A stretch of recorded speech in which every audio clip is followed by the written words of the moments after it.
মানুষের রাজনৈতিক ও অর্থনৈতিক অধিকার নিশ্চিত না হলে যতই সংস্কারের উদ্যোগ নেওয়া হোক কোনোটাই কাজে আসবে না বলে মন্তব্য করেছেন বিএনপির ভারপ্রাপ্ত চেয়ারম্যান তারেক রহমান। মঙ্গলবার রাজধানীর গুলশানের কার্যালয়ে বেসরকারি বিশ্ববিদ্যালয়ের শিক্ষার্থীদের নিয়ে এক কর্মশালায় ভার্চুয়ালি যুক্ত হয়ে এমন মন্তব্য করেন তিনি।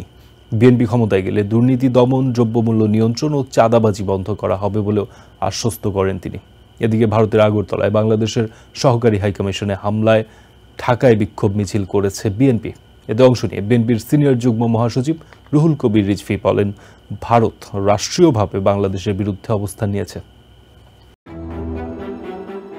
বিএনপি ঘোষিত ৩১ দফা মানুষের কাছে পৌঁছে দিতে শিক্ষার্থীদের প্রতি আহ্বান জানিয়েছেন দলটির ভারপ্রাপ্ত চেয়ারম্যান তারেক রহমান।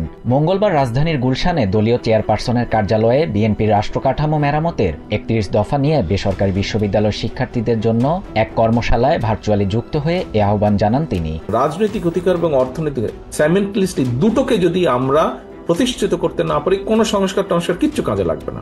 নারীদের স্বাবলম্বী করার উদ্যোগ নেওয়া হবে জানিয়ে বিএনপির ভারপ্রাপ্ত চেয়ারম্যান বলেন, আগামীতে জনগণের রায়ে বিএনপি ক্ষমতায় গেলে ফ্যামিলি কার্ড চালু করা হবে। প্রতিটি পরিবারের মা অথবা স্ত্রীর নামে এই কার্ড দেয়া হবে। তাদের মধ্যে দেশে উৎপাদিত পণ্য বিতরণ করা হবে।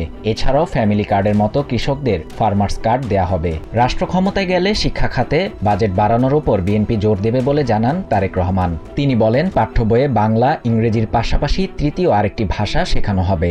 এদিকে ভারতের আগরতলায় বাংলাদেশের সহকারী হাইকমিশনে হামলা এবং দেশটির উগ্র হিন্দুবাদী আগ্রাসনের বিরুদ্ধে রাজধানী ঢাকায় বিক্ষোভ মিছিল করেছে বিএনপি। মিছিলে অংশ নিয়ে বিএনপির সিনিয়র যুগ্ম মহাসচিব রুহুল কবির রিজভী বলেন, ভারত বাংলাদেশের প্রতি আগ্রাসী আচরণ করছে। আওয়ামী সরকারকে পুনর্বাসন ও বহির্বিশ্বে বাংলাদেশকে হেয় করতে এমন চক্রান্ত উল্লেখ করে দলটির নেতারা বলেন, দেশের স্বাধীনতা, সার্বভৌমত্ব অক্ষুণ্ণ রাখতে রুখে দাঁড়াবে জনগণ। বিএনপির কেন্দ্রীয় কার্যালয়ে সংবাদ সম্মেলনে রুহুল কবির রিজভী বলেন, কিছু ধর্মীয় উগ্রবাদী গোষ্ঠী ভারতের ক্ষমতাসীন দল বিজেপির উস্কানিতে বাংলাদেশে অস্থিতিশীলতা ছড়াতে চায়। নিজ দেশে সংখ্যালঘুদের নির্যাতন করে বাংলাদেশের বিরুদ্ধে কাল্পনিক অভিযোগ তুলছে বলেও মন্তব্য করেন তিনি।